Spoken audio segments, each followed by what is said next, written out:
शेतकरी मित्रांनो नमस्कार. Deola agro producer company limited, taluka Deola, जिल्हा नाशिक यांच्या यूट्यूब चॅनलवर आपले सहर्ष स्वागत. मी Vinay Nikam, CEO Deola agro. FPO कट्टा ह्या आमच्या सिरीजमध्ये आपलं स्वागत. आज आपण घेऊन येत आहोत या सिरीजचा पहिला एपिसोड की FPC म्हणजे काय आणि FPC रजिस्ट्रेशन कसे करावे. आपण इन्व्हाइट केलं आहे CS अभिजित येरुकर सर यांना, की जे ह्या फील्डमध्ये गेल्या अनेक वर्षापासून काम करतात. ह्या चॅनलवर आपण FPC आणि त्या रिलेटेड अशाच अनेक विषयांवर सखोल माहिती आपण पोस्ट करणार आहोत. तर तुम्ही ह्या चॅनलला नक्की सबस्क्राईब करा, व्हिडिओ लाईक करा आणि FPC बद्दल रजिस्ट्रेशन कोण त्याचं सभासद होऊ शकतं आणि त्याचं फायदे काय आहेत आणि FPC म्हणजे काय, FPC रजिस्ट्रेशन कोण करू शकतं आणि FPC रजिस्ट्रेशनचे फायदे काय याबद्दल जर तुम्हाला सविस्तर माहिती जाणून घ्यायची असेल तर हा व्हिडिओ शेवटपर्यंत नक्की बघा आणि असेच व्हिडिओ बघण्यासाठी चॅनलला नक्की सबस्क्राईब करा.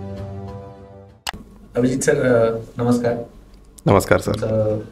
आमच्या FPO गाथा या पॉडकास्टमध्ये मी स्वागत करतो आणि खूप खूप धन्यवाद, तुम्ही वेळ काढून आलात याबद्दल.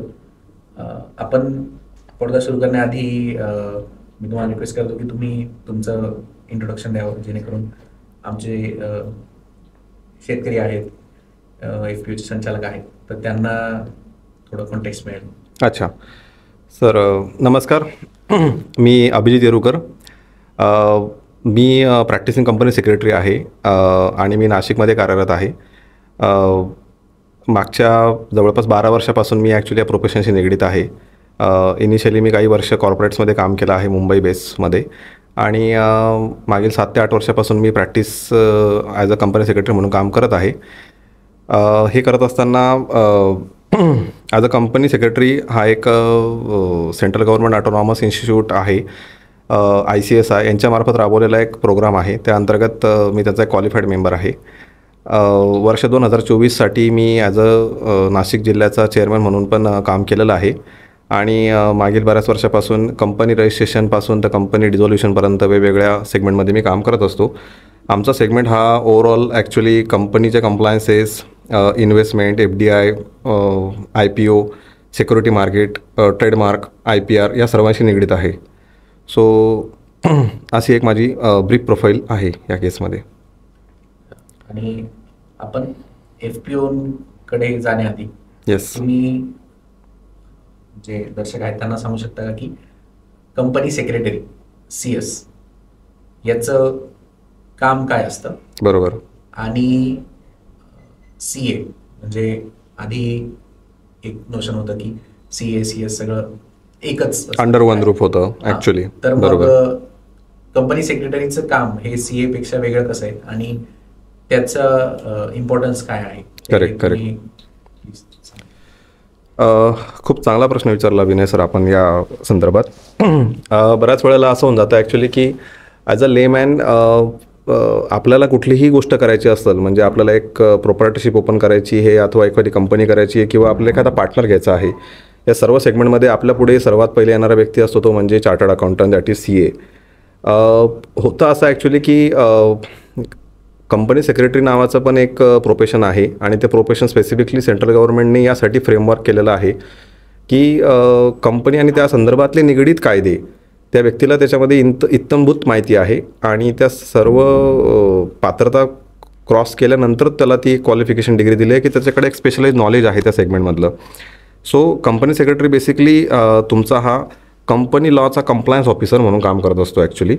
आणि ज्या त्या ठिकाणी तुम्हाला कंपनी हा विषय येतो, तुमचा इंटेलेक्चुअल प्रॉपर्टी लॉ हा विषय येतो, ज्या वेळेला तुम्ही बऱ्याच वेळेला वर्तमानपत्रात वाचत असतात की बाबा FDI आली, आपल्याकडं इतके सारे इन्व्हेस्टमेंट्स आल्या. तुम्ही आता लेटेस्ट उदाहरण द्यायचं झालं तर दावोसमध्ये ॲक्च्युली महाराष्ट्राने जवळपास 15 लाख कोटी रुपयांची इन्व्हेस्टमेंट मिळवलेली आहे.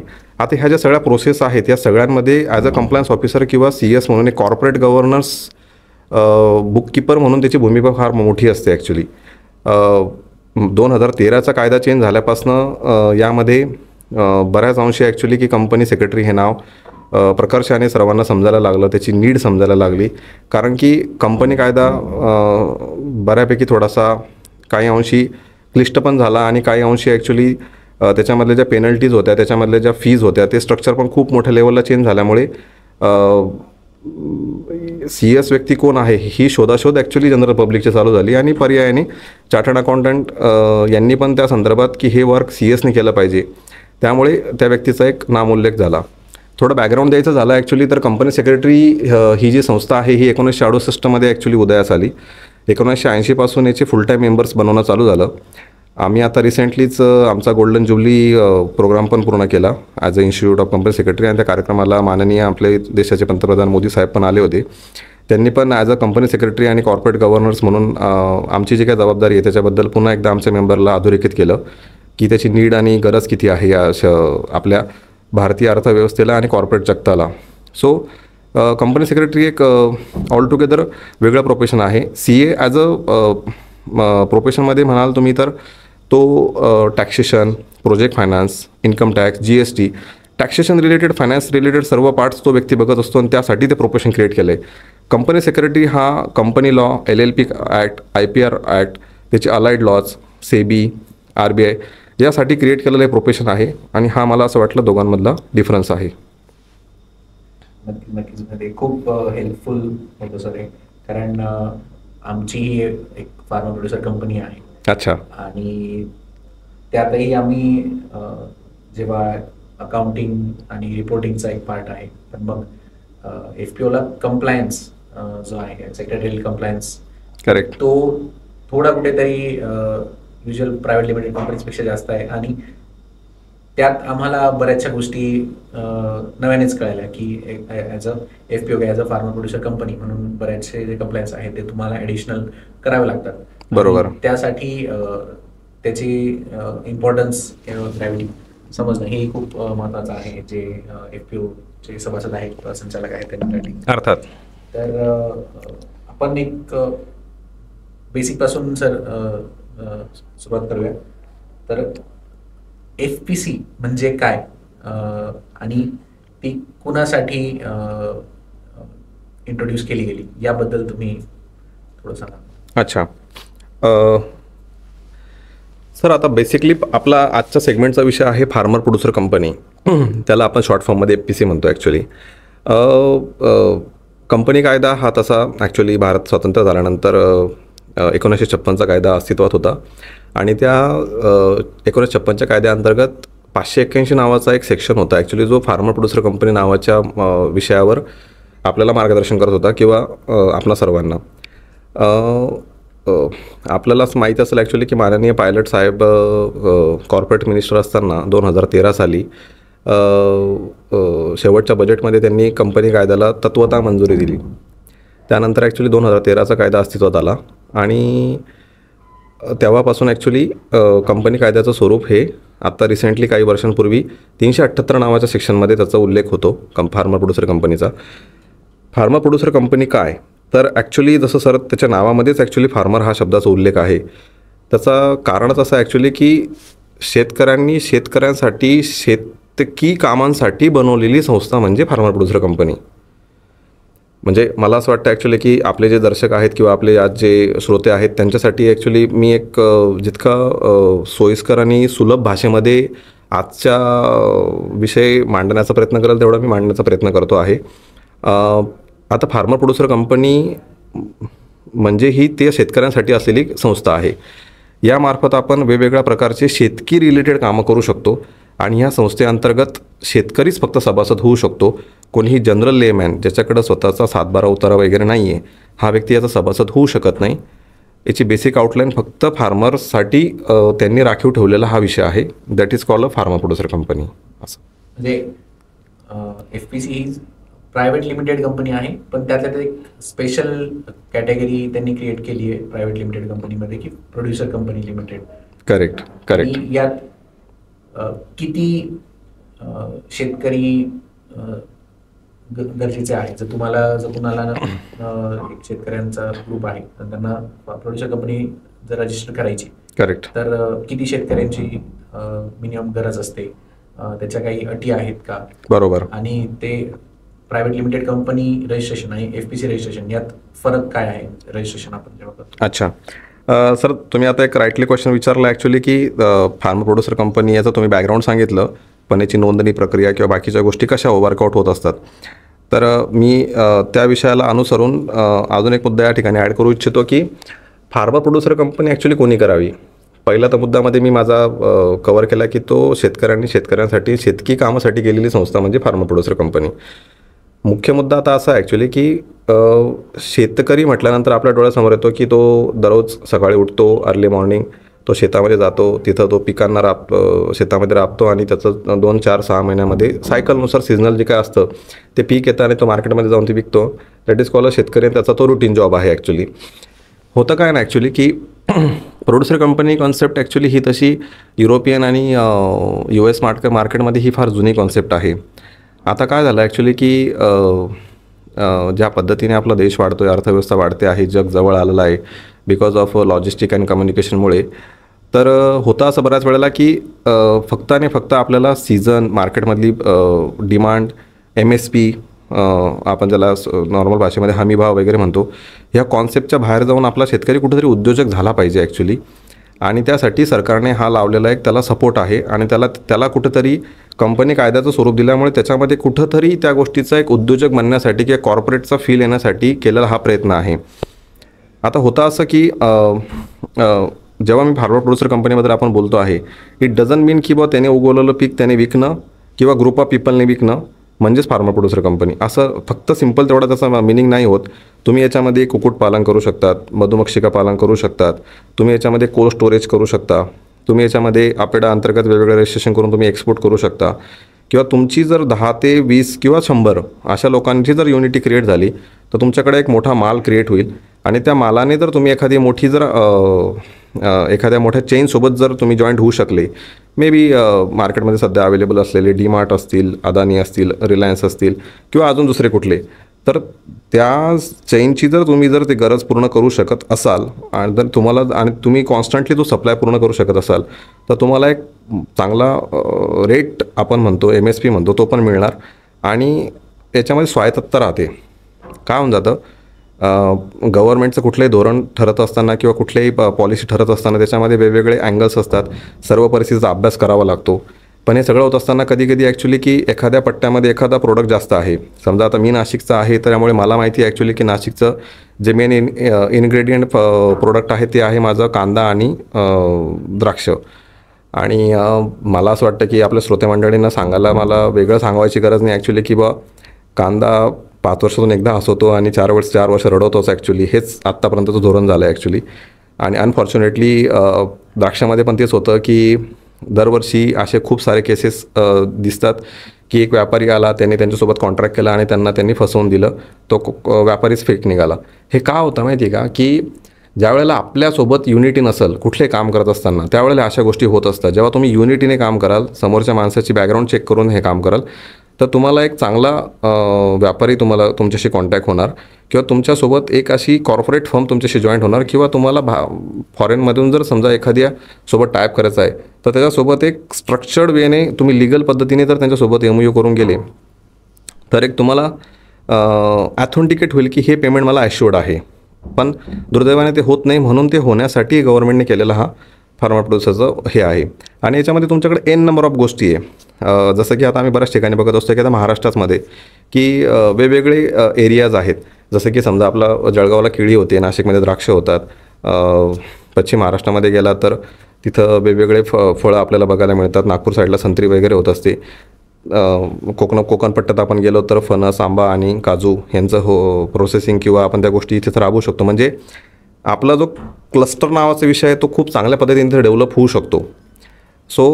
आणि हे जर आपण फार्मर प्रोड्युसर कंपनीमधून करत असू तर हा खूप मला असं वाटतं फायदेमंद विषय असू शकतो या केसमध्ये.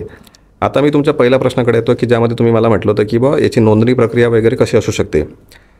तर कंपनी कायद्यानुसार आपल्याला किमान 10 लोकांची गरज असते फार्मर प्रोड्युसर कंपनी करत असताना. आणि या 10पैकी हे 10 जे असतात ते आपण त्यांना आमच्या टेक्निकल भाषेमध्ये प्रमोटर म्हणतो. किंवा 2 मिनिटासाठी आपण असं म्हणू की प्रमोटर म्हणजे असू शकतं का 10 लोक? हां, ते 10 लोक मॅन्डेटरीली शेतकरीच असले पाहिजे किंवा त्यांच्याकडे सातबारा असला पाहिजे. याचा अर्थ ॲक्च्युली की त्यांचा स्वतःचा सातबारा पाहिजे का, तर नाही, घरामधल्या कोणी सिनियर व्यक्तीच्या नावाने, पण तो तुमच्या रिलेटिव्हजमध्ये येतो आहे. आता रिलेटिव्ह म्हणजे बऱ्याच वेळेला असं होऊन जातं, आपण ओघाने असं म्हणतो की हे माझे रिलेटिव्ज आहे, हे माझे चुलत बहीण, हे मावस बहीण वगैरे वगैरे असं काही म्हणत असतो. कंपनी कायदा आणि इन्कम टॅक्सच्या कायद्यामध्ये रिलेटिव्हचे डेफिनेशन्स दिलेले आहेत. म्हणजे एक सरळ साध्या सोप्या भाषेत सांगायचं ॲक्च्युली तर तुमच्या घरामधली जी चेन आहे, सिम्पल वडील, आई, मुलगा मुलगी आणि मुलाची बायको म्हणजे त्यांची सून आणि त्यांची मुलं, हे या सरळ साखळीमधले ॲक्च्युली जे काय फॅमिली ट्रीमधले हे लोक आपण कन्सिडर करतो रिलेटिव्हमध्ये. यांच्या कोणाच्याही नावाने ॲक्च्युली जर हे असं म्हणजे यातल्या घरातल्या कर्त्या पुरुषाच्या नावाने जर हे असेल म्हणजे आजोबा असेल तर आजोबा पण घरामध्ये वाटे पडलेले नाहीत, अशा केसमध्ये पण तुमचा तो 7/12 यूज करू शकतो आपण आणि तुम्ही या कंपनीमध्ये एनरोल होऊ शकतात नवीन फार्मा प्रोड्युसर कंपनीमध्ये.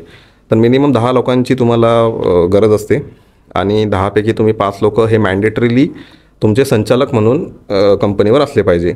संचालकालाच आपण डायरेक्टर हा शब्द उच्चारित करत असतो. आणि डायरेक्टर आणि शेअर होल्डर यामधला जो काय फरक आहे तो आपण पुढे चर्चा करूच. पण मिनिमम रिक्वायरमेंट जी आहे ती 10 लोकांनी 10 लोकांपैकी 5 लोक आपले संचालक आणि वरील 5 लोक हे आपले प्रमोटर किंवा मानद सभासद म्हणून काम करत असतात. ही बेसिक रिक्वायरमेंट झाली कंपनी कायद्यानुसार कंपनी बनवण्यासाठीची. असं म्हणजे एक मिनिमम 10 शेअर होल्डर्स हवे, भागधारक 10 हवेत मिनिमम, बरोबर. आणि संचालक मंडळ हे मिनिमम एक 5, त्यापैकी 5 संचालक मिनिमम हवे. करेक्ट. आणि प्रायव्हेट लिमिटेडमध्ये काय वेगळं असतं त्याच्यात?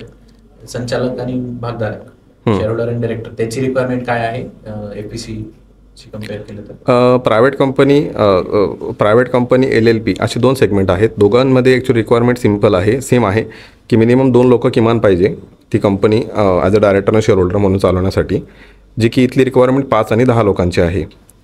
आणि याच्यामध्ये तिसरा सेगमेंट पडतो पब्लिक कंपनी, ज्याच्यामध्ये रिक्वायरमेंट आहे किमान 3 संचालक आणि 7 भागधारक. पब्लिक कंपनी नॉर्मली आपण त्या सेगमेंटमध्ये तिला करत असतो ज्या वेळेला आपल्याला we are propose to be going to for the IPO. तर त्यासाठीची ती पब्लिक कंपनी. नावात म्हटल्याप्रमाणे पब्लिक कंपनीचा अर्थ असा असतो की there is some interest involve of public or public money is involve, that's called a public company. Sir, आता आम्हाला बऱ्याचशा शेतकऱ्यांकडून प्रश्न येतात की संचालक होण्यासाठी काही गोष्टींची पूर्तता करावी लागते किंवा मग शेअर होल्डर होण्यासाठी फक्त 7/12 असला तरी चालतं की अजून काही कंडिशन्स आहे, कुठल्या सर्टिफिकेशन्सची गरज असते का? अच्छा. सो आपण सर आता बेसिक रिक्वायरमेंट समजून घेतल्यानंतर आपण डायरेक्टली नोंदणी प्रक्रिया कशी होते त्याबद्दल मी तुम्हाला एक थोडंसं आता डिटेलिंग हे सांगतो. होतं असं की आपल्याला मी तुम्हाला म्हटल्याप्रमाणे 10 लोकांची रिक्वायरमेंट आहे आणि 10 लोकांच्या रिक्वायरमेंटमध्ये आमची जी प्रोसेस रन होत असते एक नॉर्मली ह्या प्रोसेसला पूर्ण होण्यासाठी एक 10 ते 15 दिवसांचा कालावधी जात असतो एक पूर्ण रजिस्ट्रेशन प्रोसेस होण्यासाठी. आणि याच्यामध्ये जी रिक्वायरमेंट आपली अशी आहे की त्या व्यक्तीचे बेसिक मिनिमम KYC डॉक्युमेंट जे असतात, पॅन, आधार, 7/12 उतारा वगैरे, आणि त्या व्यक्तीचे ईमेल ID, मोबाईल नंबर ह्या सगळ्या डिटेल्स आपण घेऊन त्याचं कंपनी नोंदणीसाठी आपण जात असतो. या सर्वांमधली पहिली स्टेज असते की तुम्हाला जे काही सुटेबल नाव आहे आपल्या फार्मा प्रोड्युसर कंपनीसाठी देण्यासाठी ते तुम्ही सुचवावं. ते आपण ॲप्लिकेशन अपलोड केल्यानंतर गव्हर्नमेंटच्या पोर्टलवरून आपल्याला त्याच्याबद्दल अप्रुव्हल येतं. ते नाव आपलं 20 दिवस व्हॅलिड असतं आणि त्यानंतर आपण ह्या प्रोसेसमध्ये पुढच्या शेवटची जी स्टेज आहे त्यासाठी आपण रजिस्ट्रेशनला जाऊ शकतो. आता होतं असं की एकदा आपला नेम अप्रुव्हल आल्यानंतर आपल्याला हे जे आपले 10 मेंबर्स आहेत यांचं आपल्याला डिजिटल सिग्नेचर सर्टिफिकेट काढायचं असतं. आता हे डिजिटल सिग्नेचर सर्टिफिकेट तर आम्ही शॉर्ट फॉर्ममध्ये DSC म्हणतो, ज्याला जे ॲक्च्युली पेंड्राईव्हसारखं की टोकन असतं. तुमची स्वतःची जी मॅन्युअल साईन आहे ती तुम्हाला प्रत्येक ठिकाणी करावी लागू नये यासाठी गव्हर्नमेंटने डिजिटल एरामध्ये डिजिटल सिग्नेचर नावाचा प्रकार दिलेला आहे. जी डिजिटल सिग्नेचरचं टोकन आपल्याला OTP आणि व्हिडिओ कंप्लायन्स बेसिसवर करून मिळतं, जे की आपल्याला 10 जणांचं सर्वांचं करायचं असतं. आणि त्यानंतर त्या डिजिटल सिग्नेचरचा वापर करून हे सर्व आपण KYC डॉक्युमेंट घेऊन आपण कंपनी रजिस्ट्रेशनला जात असतो. याच्यातला महत्त्वाचा मुद्दा पडतो की तुम्ही ज्या लोकांची 7/12 उतारे दिलेले आहेत त्या 7/12 उतारांच्या अनुषंगाने तुमच्या तालुक्याच्या तालुका कृषी अधिकारी किंवा कृषी अधीक्षक यांच्याकडून तुम्हाला एक फार्मर सर्टिफिकेट घ्यायचं असतं. ही एक जी आहे ती तुम्ही स्वतः शेतकरी आहात किंवा तुमचा हा गट नंबर तुमच्या मालकीचा आहे किंवा तुमच्या फॅमिलीचा आहे याचा ॲथेंटिकेट करण्यासाठी गव्हर्नमेंट एजन्सीला दिलेला तो एक अधिकार आहे, जे की ते ॲथेंटिकेट करतात की yes this person is farmer आणि हा आमच्या एरियामध्ये हा गट नंबर आणि हा त्याचा 7/12 आहे. ते डॉक्युमेंट आपण साईन करून त्या व्यक्तीकडून त्या अधिकाऱ्याकडून घेऊन आपण ते सबमिट करत असतो आणि त्यानुसार आपली कंपनी रजिस्ट्रेशनची प्रोसेसला आपण सबमिट करून एक 4 ते 5 दिवसामध्ये आपल्याला त्याबद्दलचं अप्रुव्हल येतं. आणि मला यामध्ये गव्हर्नमेंट ऑफ इंडियाचं अजून एक चांगल्या गोष्टीसाठी मला अभिनंदन करावं असं वाटतं की 2019 पासून कुठल्याही प्रकारच्या कंपन्या, फक्त फार्मा प्रोड्युसर कंपनी नाही पण कुठल्याही प्रकारच्या कंपन्या करत असताना तुम्हाला एक खिडकी योजनेअंतर्गत Day 1लाच PAN number, TAN number, company registration number PF ESIC आणि तुम्ही जर अप्लाय केला तर GST, ह्या सर्व गोष्टी तुम्हाला पहिल्या दिवशीच मिळून जातात. तुम्ही डायरेक्टली बँक अकाउंट ओपन करून तुमचं कामकाज चालू करू शकतात. कारण याच्या आधी अशी ओरड होती ॲक्च्युली की भारताचा नंबर हा कॉर्पोरेट ईज ऑफ डुईंगच्या केसमध्ये फार लोअर राहायचा. म्हणजे आपण एका साईडला चर्चा करतो ॲक्च्युली की India become a top 10, India become a top 5 वगैरे, पण तोच कॉर्पोरेट इंडेक्समध्ये आपला नंबर 100च्या वरती होता, जो की हे सर्व मागच्या काही वर्षांमध्ये यामध्ये आमूलाग्र बदल झाला आहे. गव्हर्नमेंट ही गोष्ट कंटिन्युअसली चेकआउट करत असतं की अजून हा ईज ऑफ डुईंग कसा केला पाहिजे. तर त्याच्यातलाच हा एक खिडकी योजना आहे, ज्या अंतर्गत आपल्याला सर्व रजिस्ट्रेशन एका विंडोमधून मिळतात. त्यामुळे आपलं इमिजिएट बँक अकाउंट ओपन करून आपलं इमिजिएट ऑपरेशन चालू होऊन जातं या केसमध्ये. सो मला असं वाटतं की ही साधी सोपी सरळ प्रोसेस आहे, जी कुठल्याही शेतकऱ्याला मे बी म्हणजे यामध्ये कुठेही तुमचं शिक्षण असलं अथवा नसलं, फक्त वयाची एक 18 वर्ष पूर्ण असली, तो व्यक्ती सर्व काही या कंपनीमध्ये संचालकपासून तर प्रमोटरपर्यंत तो राहू शकतो कंपनीमध्ये. ही एक बेसिक रिक्वायरमेंट आहे गव्हर्नमेंटची. शिक्षणाची काही अट नाहीये, शिक्षणाची कुठलीही अट नाही, बरोबर. फक्त वयाची अट आहे आणि पुरुष महिला कुणीही करू शकतो आपण याच्यामध्ये, संचालक होऊ शकतो. Correct, yes. आणि जर आता आमचा 10 शेतकऱ्यांचा एक ग्रुप आहे की ज्याला एक शेतकरी उत्पादक company farmer producer company register करायची आहे, तर प्रत्येक शेतकरी सभासद स्वतःचे काय काय डॉक्युमेंट्स असणं गरजेचं आहे अच्छा फॉर्मेशनसाठी? ओके. तर बेसिकली मला या प्रोसेसमध्ये सांगावंसं वाटतं की कंपनी रजिस्ट्रेशन या प्रोसेससाठी प्रत्येक व्यक्तीचं आपल्याकडं पॅन कार्ड, आधार कार्ड, स्वतःच्या नावाचं आयदर लाईट बिल किंवा bank statement, email ID, mobile number, passport size photo, ह्या बेसिक रिक्वायरमेंट्स असल्या पाहिजे. आणि कंपनीचा जो आपल्याला रजिस्टर्ड ऑफिसचा ॲड्रेस द्यायचा आहे त्यासाठी आपल्याला त्याचं लाईट बिल त्या प्रिमायसेसचं असलं पाहिजे. ह्या बेसिक रिक्वायरमेंटच्या बेसिसवर आणि त्या व्यक्तीचा 7/12 उतारा, ह्या बेसिक रिक्वायरमेंट फुलफिल केल्यानंतर आपण इमिजिएटली कंपनी रजिस्ट्रेशन ही प्रोसेस पूर्णपणे पार करू शकतो याच्यामध्ये. आणि जर आपण सुरुवातच करतोय शेतकरी उत्पादक कंपनी रजिस्ट्रेशनची, तर त्याआधीच कुठलं ऑफिस वगैरे स्वतःचं असणं गरजेचं आहे की कुठल्या सभासदाचं जर घर असेल तर तिथेही आपण इनिशियली ऑफिस वगैरे दाखवू शकतो? हां, तर या केसमध्ये तुम्ही तुमच्याकडं जर समजा आता तुम्ही स्टार्टअप फेजमध्ये असल्यामुळे जर तुमच्याकडे कंपनीचं कुठलंही स्वतःच्या मालकीचं प्रिमायसिस नाही आहे, तर गरजेचं नाही ॲक्च्युली की तुम्ही स्वतःच्या मालकीचं प्रिमाइस या कामासाठी घेतलंच पाहिजे. तुम्ही या केसमध्ये रेंटेड प्रिमाइसमधून सुद्धा तुमचं रजिस्टर्ड ऑफिसचा ॲड्रेस दाखवू शकतात. आणि काही केसमध्ये ॲक्च्युली की असंही होतं की तुमचं बऱ्याच वेळेला असंही होऊन जातं की शेवटच्या केसमध्ये तुमच्याकडं जर तो ॲड्रेस तुमच्या नावाने नसेल आणि जर तुम्ही सध्या घरचा पत्ता जरी दाखवला तरी आपलं काम त्यावर पूर्णपणे होऊ शकतं रजिस्टर्ड ऑफिस ॲड्रेस म्हणून. त्यामुळे स्वतःच्या मालकीचं प्रिमाइस पाहिजे अशी रिक्वायरमेंट नाही. रेंटेड प्रिमाइस असं तरी चालेल. दोन्ही गोष्टी नाही आहेत तर तुम्ही स्वतःच्या हायत्या घराचा पत्ता पण ॲज अ ऑफिस ॲड्रेस म्हणून देऊ शकता. आणि फीज बद्दल थोडं बोलूया. जो रजिस्ट्रेशनचा खर्च आहे आणि कंपनी फॉर्मेशनचा जो आहे, तर यात रजिस्ट्रेशन फीज वगैरे टेंटेटिव्ह किती घेतात आणि कंपनी नवीन बनवताना प्रत्येक भागधारकाला किती अमाऊंट कंपनीमध्ये गुंतवणं हे गरजेचं आहे? बरोबर आहे. तर मुख्यतः मुद्दा असा आहे सर की प्रथमतः तर ईज ऑफ डुईंगचा मगाशी मी जो विषय घेतला त्यानुसार तुम्हाला कंपनीचं भागभांडवल 1 लाख रुपयेच ठेवायला पाहिजे असं काही नाही आहे. 2001मध्ये आमच्या कंपनी कायद्यामध्ये एक अमेंडमेंट आली होती त्यानुसार की किमान कंपनीचं कॅपिटल 1 लाख रुपये असलं पाहिजे होतं. आत्ता रिसेंटली 2020पासनं की ती पण रिक्वायरमेंट आमची गव्हर्नमेंटने काढून टाकली आहे. बऱ्याच वेळेला असं होतं ना की इमिजिएट 1 लाखाचं इन्व्हेस्टमेंट करणं आणि मग कंपनी करणं, जेणेकरून असा कुठेतरी समज झाला होता लोकांमध्ये की कंपनी करणं म्हणजे की तुमचा प्रस्ताव फार मोठा असल्यावरच कंपनी करू शकतो. मला तुम्हाला सांगायला आनंद होतो ॲक्च्युली की तुम्ही किमान 1,000 रुपये कॅपिटल ठेवून सुद्धा कंपनी बनवू शकतात आज पण. अच्छा. सो अशी काही रिक्वायरमेंट नाही की तुम्ही 1 लाख रुपयाचंच केली पाहिजे कंपनी, जेणेकरून काय की इमिजिएट तुम्हाला कंपनीच्या अकाउंटला जे पैसे टाकायचे आहेत जे की तुमच्या कंपनीच्या अकाउंटला आजीवन असले पाहिजे, कंपनी जोपर्यंत चालते त्यानुसार, तोपर्यंत तुम्ही ते पैसे ठेवून ते कॅपिटल दाखवून कंपनीचं कामकाज करू शकतात. आता राहिला विषय की आपल्याकडे 10 सभासद असल्यामुळे 10 सभासदांमध्ये तुम्हाला ती लिबर्टी दिलेली आहे गव्हर्नमेंटने की प्रत्येकाला 10% देणं मॅन्डेटरी नाही आहे. तुम्ही 1%, 1 शेअर, 10%, 20% तुम्हाला हव्या त्या पद्धतीने कस्टमाइज पद्धतीने ते देऊ शकतात. त्या रेशोला कुठल्याही प्रकारचं बंधन तुम्हाला दिलेलं नाही आहे गव्हर्नमेंटने. त्यामुळे तुम्ही 1,000 रुपये कॅपिटलपासून सुद्धा कंपनी चालू शकता. नॉर्मल बिझनेस प्रॅक्टिसेस ह्या 1 लाख रुपयाने सुरुवात होतात किंवा बेसिक कंपनीसाठी की बरेचसे तुम्ही कंपनी चालू केल्यानंतर तुम्हाला जे काही खर्च असतात ते तुम्ही वर्किंग कॅपिटल म्हणून खर्च करायचे असतात. त्यानुसार आज 1 लाख रुपयाचा खर्च कन्सिडरिंग द इन्फ्लेशन आपलं जे काय आहे महागाईचा रेशो बघता तर 1 लाख रुपये कॅपिटल बऱ्यापैकी सस्टेनेबल होऊन जातं. म्हणून ते 1 लाख रुपयाने कंपनी केली जाते. पण कंपनी कायदा तुम्हाला असं कुठेही प्रकारे रिस्ट्रिक्ट करत नाही की तुम्ही 1 लाख रुपयानेच कंपनी बनवली पाहिजे असं. म्हणजे जर आम्ही 10 शेतकरी सभासद आहोत तर त्यात प्रत्येकाने जर 500 रुपये जरी दिले तरी मग तसं 500 मिळून 5000 भांडवल होणार आणि त्यात कंपनी रजिस्टर करू शकतो. खरंय सर, खरंय. आणि दुसरा माझा प्रश्न होता की कंपनी रजिस्ट्रेशनसाठी आता आमचा ग्रुप झालेला आहे, 10 शेतकरी आम्ही सगळे डॉक्युमेंट्स जमा केले, तर ते रजिस्ट्रेशनसाठी रजिस्ट्रेशन प्रोसेस कोण करून देतं आणि त्याचा एक एक्सपेक्टेड जो खर्च आहे company registration, farmer producer company registration, कारण भरपूर शेतकरी सांगतात की प्रायव्हेट लिमिटेड कंपनी रजिस्टर करण्याचा खर्च थोडा कमी आहे, फार्मर प्रोड्युसर कंपनी रजिस्टर करण्यासाठी खर्च त्या मनाने जास्त आहे. तर मग तो खर्च किती असतो अंदाजे आणि त्याला डॉक्युमेंट्स सबमिट केल्यानंतर किती दिवसात तुमची कंपनी रजिस्ट्रेशनची प्रोसेस कंप्लीट होते? बरोबर. तर चांगला प्रश्न विचारला तुम्ही, कारण की शेवटी आपली कुठली घडामोड करत असताना आपल्याला पहिला मुख्य मुद्दा समोर येतो तो की आपल्याला खर्च आणि त्याच्यासाठी लागणारी इन्व्हेस्टमेंट किती आहे.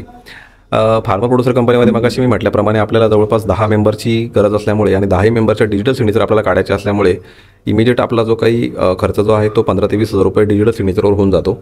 आणि गव्हर्नमेंटचा खर्च जी काही रजिस्ट्रेशन फी आहे, स्टॅम्प ड्युटी आहे किंवा नेम अप्रुव्हलसाठी लागणारा खर्च जो आहे तो एक बेअर मिनिमम 5 ते 6 हजार रुपये आहे. तर मग एक स्ट्रेट फॉरवर्डली ॲक्च्युली एक 25-1 हजारपर्यंत आपल्याला स्ट्रेट अवे गव्हर्नमेंटचा साठी किंवा ॲक्च्युअल आपल्याला खर्च आहे. आणि सिटी टू सिटी प्रत्येक प्रोफेशनलच्या स्वतःच्या एक्सपिरियन्स आणि त्याच्या वर्किंग नॉलेजनुसार त्याने प्रोफेशनल फी किती घ्यावी हा त्याचा वैयक्तिक प्रश्न आहे, जे की एक बेअर मिनिमम 10 हजारापासून सुरू होऊन पुढे जात असते. ॲक्च्युअली 20 ते 25 हजारापर्यंत पण आहे. कसं असतं की कुठलाही प्रोफेशनल व्यक्ती तुम्हाला सर्व्हिस देत असताना तो तुम्हाला कुठल्या ॲड ऑन सर्व्हिसेस देतो आहे याची आपण इत्थंभूत माहिती घेणं गरजेचं असतं. कारण बऱ्याच वेळेला असं होतं ॲक्च्युली की आपण म्हणजे समहाऊ त्या सेगमेंटमधलं नॉलेज कमी असल्यामुळे आपण फक्त कंपेअर करतो ॲक्च्युली की कोटेशन आपल्याला एवढं आलं तेवढं आलं. बट आपण कधीतरी ते जर बायफर्केट करून बघितलं की याच्यामध्ये त्यांची फी किती आहे ॲज अ प्रोफेशनल आणि ते समोर गव्हर्नमेंटची फी किती आहे, तर त्यानुसार मला वाटतं ते डिसिजन घ्यायला आपल्या शेतकरी बांधवांना फार इझी होईल आणि ते काम फास्ट होऊ शकतं. सभासद आणि डायरेक्टर या व्यतिरिक्त अजून कुठले मुख्य पद हे कंपनीत असणं गरजेचं आहे का आणि त्याचे काय रिक्वायरमेंट्स आहेत?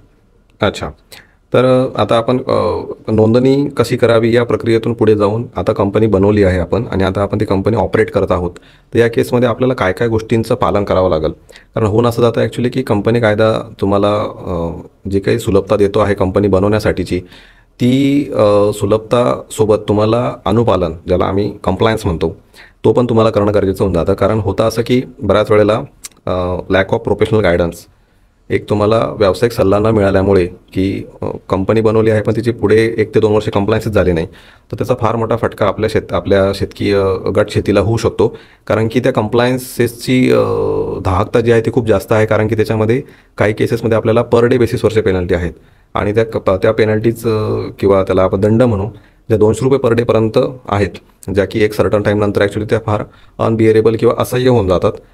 त्यामुळे आपण ज्यांच्या कोणाकडून ती कंपनी बनवत आहोत त्यांच्याकडून इत्थंभूत माहिती घेणं गरजेचं आहे की कंप्लायन्स कॅलेंडर काय असणार आहे या कंपन्यांचं, ते कृपया घेणे. कारण बऱ्याच वेळेला आपण एक आवेशामध्ये कंपनी बनवून टाकतो, अकाउंट ओपन करतो, 4 ट्रान्झॅक्शन करतो आणि कुठंतरी या गोष्टीचं विस्मरण होऊन जातं की आपल्याला याचे काही कंप्लायन्सेस पण करायचे असतात. आणि याच्यामध्ये 2 वेगळे पार्ट पडतात. CAचा ॲज अ पार्ट वेगळा आहे. तो व्यक्ती मगाशी मी म्हटल्याप्रमाणे की तो फायनान्स बघणार, टॅक्सेशन बघणार, रिपोर्ट करणार, तुम्हाला गरज आली तर काही वेगवेगळ्या स्कीमला अप्लाय करण्यासाठी प्रोजेक्ट रिपोर्ट बनवणार. पण ॲज अ CS म्हणून तुम्हाला त्याचं पण काही वेगळे कंप्लायन्सेस आहेत, जसं की तुम्हाला त्याच्याकडून ROC रिटर्न भरून घ्यायचं आहे, तुमच्या डीनचं कंप्लायन्सेस दरवर्षी करायचे आहेत किंवा तुमच्या केसमध्ये जर काही भागभांडवलामध्ये चेंज करायचं आहे, तुमच्या सभासदांमध्ये काही चेंज करायचं आहे, संचालकांमध्ये चेंज करायचं आहे, या सर्वांमध्ये तुम्हाला हा ॲज अ कंपनी सेक्रेटरी तुम्हाला मदत करणार आहे. त्यामुळे दोघांचा मिलाप आणि या दोघांच्या तुम्ही रेग्युलर कॉन्टॅक्टमध्ये असणार तर तुम्हाला ह्या सगळ्या गोष्टींची दाहकता नाही सहन करावी लागणार, जेणेकरून तुम्ही स्मूथली तुमचं काम रन करू शकता. आता तुम्ही मगाशी म्हटल्याप्रमाणे की ही कंपनी झाल्यानंतर काय काय रिक्वायरमेंट आहे, तर रिक्वायरमेंट सर अशी ॲक्च्युली की तुम्हाला एक इंटर्नल ऑडिटर नावाचा व्यक्ती असतो जो की चार्टर्ड अकाउंटंट असला पाहिजे. तो प्रत्येक कंपनीला या कायद्याअंतर्गत तो त्यांनी मॅन्डेटरीली केलेला आहे की तो तुमचं इंटर्नल ऑडिटर रेकॉर्ड चेक वगैरे तो करू शकतो. दुसरा महत्त्वाचा विषय ॲक्च्युली की तुमच्याकडं एक चीफ एक्झिक्युटिव्ह नावाचा व्यक्ती असणं गरजेचं आहे, जो की हा तुमच्या केसमध्ये डायरेक्टर पण नाही आहेत, मेंबर पण नाही आहेत, म्हणजे तुमच्या 10 लोकांमध्ये तो मोडत नाही आहे. असा व्यक्ती तुम्हाला ॲज अ सीई म्हणून घ्यायचा आहे, जो की हे सर्व कामकाज तुमच्या वतीने पण एक सुपरवायझर ऑब्झर्वर म्हणून करल अशी त्याची भूमिका असते. आणि जर आपल्या कंपनीचा टर्नओव्हर कन्सिस्टंटली जर 3 वर्ष 5 CRच्या अबोव जर जात असेल तर आमच्या इन्स्टिट्यूटचा जसं की कंपनी सेक्रेटरी ऑफ इंडियाचा व्यक्ती तुमच्याकडं फुल time enrolment as a company secretary म्हणून असला पाहिजे. ह्या मिनिमम रिक्वायरमेंट्स आहेत की आपल्याकडं कोण व्यक्ती आणि कसल्या स्वरूपामध्ये त्यांचे कामं असतील त्या संदर्भामध्ये. समहाऊ तुम्हाला हे सगळं ऐकून असंही वाटू शकतं ॲक्च्युली की सर कंप्लायन्सेस पार्ट किंवा काही गोष्टी थोड्या जड वाटत आहेत का. सो तर समहाऊ तसं आहे. आणि मी तुम्हाला असे सांगायला मला हे वाटतं की आमची जी काही सीनियर्स इन्स्टिट्यूट आहेत आणि मी माझ्या चेअरमॅनच्या कालावधीमध्ये सुद्धा याबद्दल काही निवेदन सेंट्रल गव्हर्नमेंटला आणि मिनिस्टर ऑफ कॉर्पोरेट अफेअर्सला दिलेले आहेत. कारण होऊन कसं जातं की ही शेतकरी संस्था आहे, यांना आपण ॲट पार प्रायव्हेट कंपनी किंवा लिस्टेड कंपनी यासारखं धोरण नाही राबवू शकत, कारण की त्या कंपन्यांकडे एक वेल इक्विप मॅनेजमेंट असतं जे की या कंपन्या सध्या इमिजिएट बेसिसवर नाही करू शकत, ॲटलीस्ट स्टार्टिंग फेजमध्ये तरी. सो समहाऊ यांना त्याबद्दल थोडीशी सुलभता अजून दिली तर अजून हे चांगल्या पेसने काम करतील असं मला वाटतं. नक्कीच सर. आणि कंपनी रजिस्ट्रेशन पासून थोडं वेगळ्या विषयाकडे वेळ सर. आता तुम्ही ॲज अ कंपनी सेक्रेटरी म्हणून गेली इतकी वर्ष काम करताय, तर FPC किंवा FPOs याबद्दल तुमचं मत काय आहे की महाराष्ट्रात कुठले जिल्हे यात अग्रगण्य आहेत आणि यातून किती मोठा व्यवसाय हा उभा राहू शकतो, याबद्दल तुमचं मत काय आहे? चांगला प्रश्न विचारला सर तुम्ही. मला असं वाटतं ॲक्च्युली की आपल्याकडे जर मुंबई पुणे वगळता म्हणजे पुण्यातला पण ॲक्च्युली बराचसा पार्ट हा पुणेचा जिल्ह्याचा आवाका मोठा असल्यामुळे एक कॉस्मोपॉलिटियन्स एक पार्ट सोडला तर आजही तिथं ॲग्रिकल्चर बेल्ट खूप मोठा आहे. आणि महाराष्ट्राच्या अर्थव्यवस्थेचं म्हणाल तर बराचसा ॲग्रिकल्चर आपल्याकडे बेल्ट आहे. आणि चांगली गोष्ट अशी की आपल्या महाराष्ट्रामध्ये बऱ्याच ठिकाणी आपल्याला वातावरणामधला फरक पण जाणवतो. जसं जसं आपण ॲक्च्युली धुळे जळगाव आणि विदर्भाकडं मोडतो त्या ठिकाणी ॲक्च्युली असलेल्या पाण्याची उपलब्धता, मातीची पोत, क्लायमेटचं होणारा बदल या सर्वांनुसार आपल्याकडं वेगवेगळे बेल्ट आहेत आणि तिथलं स्पेसिफिक प्रोडक्ट आपल्याकडं स्पेसिफाय आहे. मला असं वाटतं जर याचं आपण जर क्लस्टर स्वरूपामध्ये जर काही काम करू शकलो तर खूप चांगला याचा रिझल्ट येऊ शकतो. जसं की आता नाशिकसाठी जर समजा कांदा आणि द्राक्ष याचं एक क्लस्टरचं समजा उपक्रम आहे. मला सांगायला आनंद होतो की महाराष्ट्र गव्हर्नमेंट अंतर्गत आत्मा नावाची प्रोजेक्ट आहे, स्मार्ट नावाचा प्रोजेक्ट आहे, नाबार्डचे स्कीम आहेत, मॉफी नावाचं एक सेंट्रल गव्हर्नमेंट डिपार्टमेंट आहे, त्यांच्या वेगवेगळ्या स्कीम्स आहे याबद्दल. आणि अपेडामधून एक्सपोर्ट ओरिएंटेड आपल्याला खूप साऱ्या स्कीम्स या स्पेसिफिक फार्मा प्रोड्युसर कंपनीसाठी आहे. जवळपास माझ्या नॉलेजप्रमाणे अराऊंड 43 ते 44 प्रकारच्या ज्या स्कीम्स आहेत त्या सेंट्रल आणि स्टेट गव्हर्नमेंट मिळून फक्त आणि फक्त प्रोड्युसर कंपनीला अवेलेबल आहेत, की ज्यामध्ये किमान तुम्हाला 50% ते 80% तुम्ही वेगवेगळ्या subsidy may be in terms of cash, may be in terms of kind. जेव्हा इन टर्म्स ऑफ मी काइंड म्हणतो याचा अर्थ असं जातो की तुम्हाला ती सबसिडी जी मिळणार आहे ती तुम्हाला रोटेड बेसिसवर मिळते. म्हणजे तुमच्या ती बिलामध्ये पेड केली जाते, वीज बिलामध्ये, तुमच्या त्या लोनच्या इंटरेस्टमध्ये पे केली जाते किंवा लोनच्या EMIमध्ये ते पे केली जाते. या स्वरूपामधल्या त्या बऱ्याचशा स्कीम्स असतात. सो आता महाराष्ट्राचा विचार करायला गेलो तर जळगावमध्ये खेळी होऊ शकते, नागपूरमध्ये तुमचा संत्री आहे, प्लस विदर्भातला विचार करायला गेला तर तिथं तुमचं तूर आणि कापूस हे एक मोठं प्रोडक्ट आहे. खाली पश्चिम महाराष्ट्रामध्ये गेलो तर आपण मराठवाडा पट्ट्यामध्ये तर सोयाबीन वगैरे ते एक मोठं मार्केट आहे. आपण सांगली साताऱ्याकडे गेलो तर तिकडं तुमचा तासगावचा मनुका चांगला फेमस आहे. सांगली साईडला ॲक्च्युली तुमची हळद बऱ्याच चांगल्या प्रकारे प्रोड्यूस होते. कोकण पट्ट्यामध्ये तुम्हाला मगाशी म्हटल्याप्रमाणे आंबा, काजू, फणस आहेतच. सो ह्या प्रत्येकाचा आपण एक क्लस्टर करून एक चांगला उपक्रम करू शकतो. आणि अपेडा आणि इतर नाबार्ड बाकी डिपार्टमेंट्सबद्दलही तुम्ही सांगितलं सर. तर जर शेतकऱ्यांचा जो ग्रुप आहे तर त्यांना ते प्रायव्हेट लिमिटेडचाही ऑप्शन आहे आणि FPCचाही ऑप्शन आहे. बरोबर. शेतकऱ्यांनी प्रायव्हेट लिमिटेड कंपनी न बनवता फार्म प्रोड्युसर कंपनी का बनवावी आणि काय अशा काही स्कीम आहेत का की ज्या फक्त फार्मा प्रोड्युसर कंपन्यांसाठी गव्हर्नमेंट राबवते? बरोबर आहे. मला तर असं लक्षात आलं ॲक्च्युली की बऱ्याचशा स्कीम ज्या आहेत त्या फक्त आणि फक्त प्रोड्युसर कंपन्यांसाठीच राखीव आहेत. आणि प्रोड्युसर कंपन्यांमध्ये राखीव असल्यामुळे ॲक्च्युली आपल्याला त्याचे बेनिफिट्स चांगले आहेत आणि त्याचा पर्सेंटेज ऑफ सबसिडी जास्त आहे. बाकी केसमध्ये जर समजा ती 50% असेल तर इथं 80% आहे. आणि जर तुम्ही जर समजा MIDCची झोन्स आहेत ABCD प्रकारे, A आणि B मध्ये कुठल्या प्रकारच्या सबसिडी महाराष्ट्र गव्हर्नमेंट देत नसतं. C आणि D आणि D प्लसमध्ये तुम्हाला वेगवेगळ्या स्कीम देत असतं. तर त्याच्यामध्ये जर ह्या ॲडिशनल 50 ते 70% व्यतिरिक्त तुम्हाला त्यांचे 20%, म्हणजे तुमच्या इन्व्हेस्टमेंटच्या 100च्या इन्व्हेस्टमेंटच्या अंगे तर तुम्हाला 80 रुपये 20 रुपये इन्व्हेस्ट करायचे आहेत. 80% तुम्हाला इन्कम प्रकारे परत येणार आहे आणि ते फक्त आणि फक्त प्रोड्युसर कंपन्यांना लागू आहे. तर मला असं वाटतं याच्यासारखा कुठला मोठा आपल्याला हे नसेल, आयाम नसेल जो की प्रायव्हेट कंपनी LLP किंवा बाकी ठिकाणी असेल. जर आपण ॲग्रोशी संबंधित आहात तर तुम्ही डेफिनेटली याबद्दल विचार करावा की तुम्ही फार्मर प्रोड्युसर कंपनीमध्येच गेले पाहिजे. जे काय आता मिनिस्ट्री लेवलला किंवा सेंट्रल गव्हर्नमेंट लेवलला जे काही पॉलिसी फ्रेमिंग होत आहेत आपल्या इथं ॲक्च्युली की नाशिक, म्हणजे since we are from Nashik background, तो सह्याद्रीसारखा एक असा ब्रँड की जो आज लिस्टेडसाठी प्लॅन करतो आहे. अनफॉर्च्युनेटली ॲक्च्युली की फार्मर प्रोड्युसर कंपन्यांना ॲक्च्युली की हे अवेलेबल नाही होते लिस्टेड कंपनी होण्याचं, कारण ते कंपनी कायद्यामध्ये त्याची प्रोव्हिजन नाही आहे. पण बऱ्याचशा गोष्टी अशा आहेत की ज्या रिझर्व ठेवल्या जातात की गव्हर्नमेंट कंपनीसोबतचा जो कॉन्ट्रॅक्ट आहे, समजा मे बी आपण असं म्हणू की रेल्वे टुरिझममधला IRCTCमधले बरेचसे जे प्रोग्राम्स आहेत ज्या ठिकाणी आपलं फूड प्रोसेसिंग वगैरे गोष्टी चालत असतात, यामध्ये तुमचा जो रॉ मटेरियल आहे तो पर्चेसिंग स्पेसिफिकली प्रोड्युसर कंपनीकडून करण्यात यावा वगैरे, असे जे काही छोटे छोटे बरेचसे गोष्टी आहेत त्या फक्त आणि फक्त अवेलेबल आहे प्रोड्युसर कंपनीसाठी. सो मला असं वाटतं की मार्केट गव्हर्नमेंट तुमच्यासाठी फार मोठं करत आहे. तुम्ही पण त्याच्यामध्ये थोडी अजून मेहनत घेतली आणि मार्केटिंग करू शकले आणि युनिटीने जर काम करू शकले तर मला असं वाटतं सबसिडी स्कीम, इन्सेंटिव्ह, गव्हर्नमेंटचा सपोर्ट आणि प्लस तुम्हाला अवेलेबल असलेल्या मार्केटमध्ये बँक फंडिंग, ह्या सर्व गोष्टी तुम्हाला त्या उद्दिष्टापर्यंत नेऊ शकतात. कारण जे रेग्युलर जे बेनिफिट्स आहेत ते तर आहेतच, पण आता बऱ्याचशा स्कीमही गव्हर्नमेंटच्या आहेत जिथे तुम्हाला 2 ते 3% सूट मिळते. बरोबर. बँकेकडून जे तुम्ही कर्ज घेता त्याच्यात. बरोबर. किंवा तुम्हाला additional monetary benefits over the time 4 ते 5 वर्षाच्या कालावधीत ते तुम्हाला गव्हर्नमेंटकडूनही मिळतात.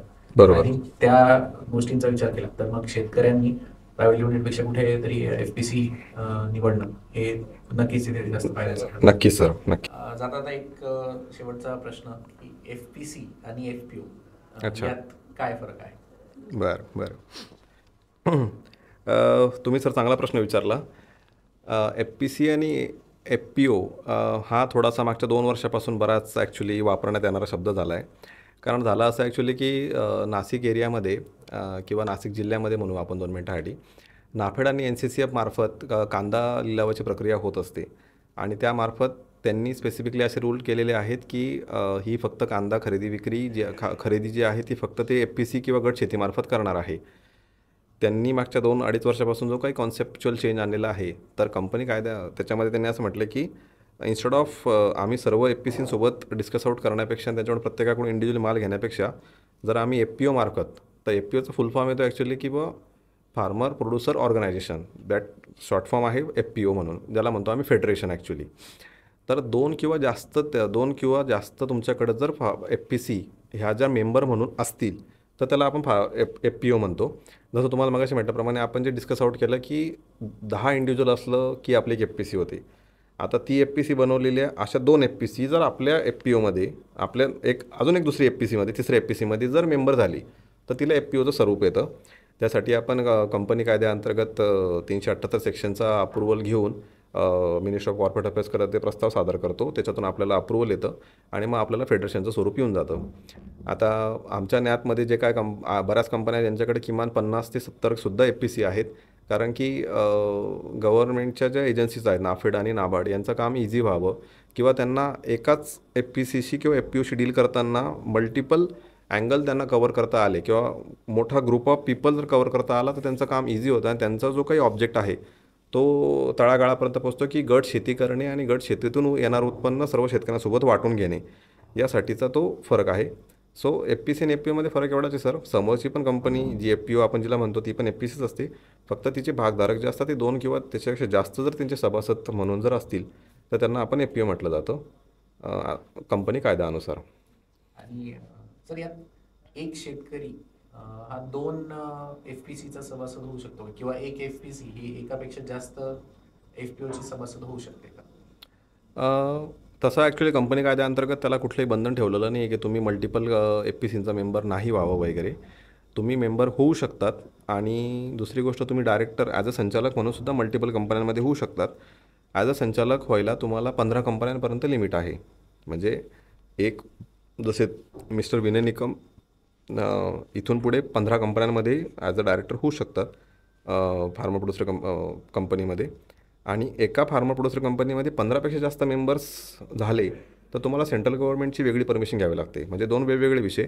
इंडिव्हिज्युअली तुम्ही 15पेक्षा जास्त कंपनीत होऊ शकत नाही आणि कंपनी स्वतः 15पेक्षा जास्त लोकांना आतमध्ये घेऊ शकत नाही. आता कंपनीच्या केसमध्ये तुम्हाला सेंट्रल गव्हर्नमेंटचं स्पेशल परमिशनचा तुम्हाला रस्ता दिलेला आहे. But for personal reason there is no other way out. तुम्ही 15पर्यंत राहू शकतात असं. देवळा ॲग्रो FTC मार्फत आम्ही महाराष्ट्र, MP, राजस्थान आणि इतरही सर्व राज्यांमधले जे फार्मा प्रोड्युसर कंपनीज आहेत तर त्यांचं एक देशव्यापी प्रदर्शन आपण भरवतोय नाशिकमध्ये. अच्छा अच्छा बरं. तर त्यासाठी तुम्ही आम्हाला काय सूचना कराल की ते आम्ही अजून कसं चांगल्या पद्धतीने एक्झिक्यूट करू शकतो आणि आमचे जे दर्शक आहेत तर त्यांना तुम्ही त्याबद्दल काय सांगाल? मला असं वाटतं सर तुम्ही चांगला टॉपिक निवडलेला आहे की जो तुम्ही आता या मे महिन्यामध्ये करू इच्छिता ॲक्च्युली. आणि ह्या सर्व आपण हे जे आता चर्चा करतो आहे किंवा हे जे चर्चासत्र राबवण्याचं कारण जे आहे त्याचा मुख्यतः पर्पज असा होता ॲक्च्युली की त्या शेतकऱ्यांपर्यंत आपल्याला पोचायचं ज्यांना या गोष्टीची माहिती नाही आहे किंवा त्या शेतकऱ्यापर्यंत पोचायचं आहे ज्या शेतकऱ्यांना ही फक्त IQ माहिती आहे किंवा त्याच्यामध्ये काही गोष्टी तथ्य आहेत किंवा काही तथ्यहीन आहेत. ते करण्याचा आपला पर्पज आहे. पण आता तुम्हाला माहिती आहे ॲक्च्युली की आपल्या हे चर्चेला आणि ह्या प्रश्नावलींना एक कुठेतरी आपल्याला एक वेळेची मर्यादा आहे. त्यामुळे सर्व प्रश्न आपण तसं तर इमिजिएट डील नाही करू शकत आहे. पण ह्या प्रदर्शनाच्या मार्फत आपण जर समजा तिथं जर काही प्रशिक्षण शिबिर, कार्यशाळा आणि वेगवेगळ्या इन्सेंटिव्ह आणि सबसिडी अवेलेबल जे आहेत फार्मा प्रोड्युसर कंपन्यांसाठी आणि भारतातल्या अग्रगण्य 5 ते 10 FPC यांचं जर आपण तिथं जर एक आपण मॉडेल जर आपण तिथं दाखवू शकलो की ह्या कंपन्यांनी इथपासून इथपर्यंत हा प्रवास यामार्फत केलेला आहे तर मला असं वाटतं सर की हा एक खूप चांगला प्रोग्राम होऊ शकतो आणि आपण सर्व शेतकऱ्यांपर्यंत हा विषय पोहोचवू शकतो. मागील वर्षी मे 2024मध्ये मी जेव्हा चेअरमॅन असताना सिन्स प्रोड्युसर कंपनी हा आमचा खूप जवळचा आणि आवडता विषय आहे. त्यामुळे ॲज अ चेअरमॅन म्हणून मला ॲथॉरिटी असताना ॲक्च्युली मी पूर्ण दिवसाचा फक्त आमचे प्रेसिडेंट सर असताना नाशिकला आले होते. आम्ही फक्त प्रोड्युसर कंपनी या कॉन्सेप्टवर आम्ही फक्त हे घेतलं होतं सेमिनार, पूर्ण दिवसाची कार्यशाळा. त्याच्यामध्ये वेगवेगळे विषय आम्ही कव्हर केले होते आणि त्याचा पण आम्हाला खूप चांगला ॲक्च्युली रिस्पॉन्स किंवा फीडबॅक आपण म्हणू शकतो जो आला होता. सो मला असं वाटतं ही प्रक्रिया जर आपण निरंतर चालू ठेवली ॲक्च्युली तर याच्यातून एक आपल्या जिल्ह्याला, आपल्या राज्याला एक नवीन दृष्टिकोन प्राप्त होईल. आणि जसं आपल्याकडं समजा नाशिक परिसरामध्ये क्रेडाईचं प्रदर्शन होतं, कृषीथॉन होतं, मला वाटतं पुण्याला आणि बारामतीला जे काही भीमथडी जत्रा वगैरे हे जे काही प्रकार आहेत हे सगळे कृषी निगडीत आहेत ॲक्च्युली. या संदर्भात जर समजा आपल्या ऑर्गनायझेशनने जर याच्यावर काम केलं तर मला असं वाटतं एक हा जागरूकतेसाठी एक खूप चांगला उपक्रम असेल अशी माझी अपेक्षा आहे. नक्की सर, खूप खूप धन्यवाद फीडबॅकला. आम्ही नक्कीच हे आमच्या जे कार्यक्रम आहे आणि एजेंडा आहे त्यात आम्ही नक्कीच इन्क्लूड करू. धन्यवाद सर, तुम्ही मला या कार्यक्रमासाठी आमंत्रण दिलं आणि हा विषय माझ्या परीने मी जितका सुटसुटीत करता येईल आपल्या शेतकरी बांधवांसाठी तितका सुटसुटीत करून सांगण्याचा प्रयत्न केला आहे. आणि आज आपण कंपनी रजिस्ट्रेशन आणि त्या संदर्भातल्या समहाऊ कायद्यांची आपण थोडी जुजबी माहिती घेतलेली आहे. तरी पण जर आपल्याला या विषयाअंतर्गत जर अजून काही प्रश्न असतील किंवा अजून काही डाऊट्स असतील किंवा तुमचे एक्झिस्टिंग जे फार्मा प्रोड्युसर कंपनीमध्ये जर तुम्ही काही इश्यूजमध्ये फेस करत असाल तर तुमचे अभिप्राय जो आहे तो आपण कमेंट बॉक्समध्ये कृपया कळवा, जेणेकरून आम्हाला आपल्यापर्यंत पोहोचता येईल किंवा आपले प्रश्न त्या पद्धतीने हँडल करता येतील. जेणेकरून असं होईल की प्रत्येकाची केस स्टडी ही वेगवेगळी असते आणि मग त्या केस स्टडीवर आपल्याला काम करणं जास्त सोपं होईल. आणि शेवटच्या भागामध्ये मी एवढे सांगतो की जर आपण नाशिक म्हणजे त्या प्रोफेशनल व्यक्ती ज्या परिसरात आहे त्या परिसरामध्येच आपण ते सर्व केलं पाहिजे असं काही गरजेचं नाही. आम्ही इथं बसून गडचिरोलीची पण कंपनी केलेली आहे, आम्ही इथं बसून कोकणातली पण फार्मा प्रोड्युसर कंपनी केली आहे विदाऊट मॅन्युअल इंटरफेरन्स. कारण की आज नेट कनेक्टिव्हिटी म्हणा किंवा आपण मोबाईल कनेक्टिव्हिटी खूप स्ट्रॉंग असल्यामुळे सर्व डॉक्युमेंट आपण एक्सचेंज ऑफ लॉजिस्टिक यावर पण जरी आपण मिळवू शकलो तरी हे सगळे रजिस्ट्रेशन प्रोसेस सुलभ आपल्या जागेवर बसूनसुद्धा होऊ शकते. त्यामुळे असं मनात काही ग्रह असू देऊ नका की आमच्या गावात किंवा आमच्या शहरात CS नाही आहे किंवा त्या नॉलेजेबल व्यक्ती अवेलेबल नाही आहेत, तर मग आम्ही कसं करावं किंवा आमच्यासाठी हा विषय मग दूरच राहिला, तर असं काही समजू नका. तुम्ही तुमच्या जागेवर बसूनसुद्धा सर्व गोष्टी करू शकतात. आणि या संदर्भात जर तुम्हाला काही प्रश्न किंवा अजून काही डाऊट्स वाटले तर कृपया आपण तसे आपण आपला अभिप्राय कळवावा. धन्यवाद. Thank you so much sir. तर शेतकरी मित्रांनो, हा होता FPO कट्टा ह्या आपल्या सिरीजमधील पहिला एपिसोड. यात आपण FPOचं रजिस्ट्रेशन, FPO म्हणजे काय आणि FPO रजिस्ट्रेशन करण्यासाठी कुठल्या कुठल्या गोष्टींची आवश्यकता असते हे सगळं बघितलं. तर तुम्हाला हा एपिसोड कसा वाटला हे आम्हाला कमेंट्समध्ये नक्की सांगा. तुम्हाला अजून कुठल्या टॉपिक्सवर व्हिडिओज आणि तज्ज्ञांचं मार्गदर्शन हे हवंय हे आम्हाला कमेंट्समध्ये नक्की सांगा. आणि देवळा ॲग्रोतर्फे सर्व FPCसाठी भारतातील सगळ्यात मोठं FPO प्रदर्शन आपण मेमध्ये नाशिक जिल्ह्यात करणार आहोत. तर त्यात ज्याही FPCs फूड प्रोसेसिंग असेल, मॅन्युफॅक्चरिंग असेल, ट्रेडिंग असेल, तर तुम्ही वेगवेगळ्या व्यवसायांमध्ये जर काम करत आहात, वेगवेगळ्या कमोडिटीजमध्ये असाल, तर नक्कीच तुम्ही ह्या प्रदर्शनात सहभागी व्हा. कारण तुमचा बिझनेस कसा जास्तीत जास्त लोकांपर्यंत नेता येईल हाच आमचा ह्या प्रदर्शनाद्वारे प्रयत्न आहे. तर त्या संधीचा नक्कीच लाभ घ्या. आणि असेच व्हिडिओ इथूनही पुढे दर आठवड्याला येत असतील.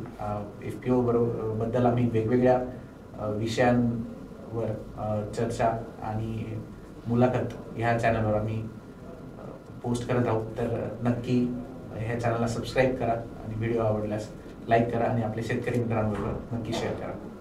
हा एपिसोड कसा होता याबद्दल आम्हाला कमेंट्सद्वारे नक्कीच कळवा. FPCबद्दल अजून कुठल्या विषयांवर आम्ही व्हिडिओ पोस्ट करायला हवे हे आम्हाला तुम्ही कमेंट्सद्वारे नक्की सांगा. आणि FPCसाठी देवळा ॲग्रोतर्फे मे महिन्यात एक देशव्यापी FPC एक्झिबिशन, एक फार्मर प्रोड्युसर कंपन्यांचं प्रदर्शन आम्ही नाशिक जिल्ह्यात भरवतो आहे मेमध्ये. ह्या प्रदर्शनाचा मुख्य हेतू आहे की आपले जे फार्मर प्रोड्युसर कंपनीज आहेत तर त्यांना व्यवसायाच्या संधी उपलब्ध करून देणं. MNCs असतील, फूड प्रोसेसर्स असतील, एक्सपोर्टर्स असतील, यांच्याबरोबर त्यांची सांगड घालणं आणि पार्टनरशिप्स करून देणं हा आमचा मुख्य हेतू आहे, जेणेकरून FPCचाही व्यवसाय वाढेल. तर ह्याबद्दल सविस्तर माहिती आम्ही कमेंट्समध्ये मेन्शन केली आहे. तर FPO ॲग्रीटेक एक्सपो बद्दल डिटेल माहिती तुम्हाला कमेंट्समध्ये मिळेल. तुम्ही नक्की आमच्या वेबसाईटला व्हिजिट करा आणि FPO प्रदर्शनात सहभागी व्हा. तर चला बघूया FPO कट्टाचा पहिला एपिसोड, FPC म्हणजे काय आणि FPC रजिस्ट्रेशनसाठी काय काय गोष्टींची आवश्यकता असते.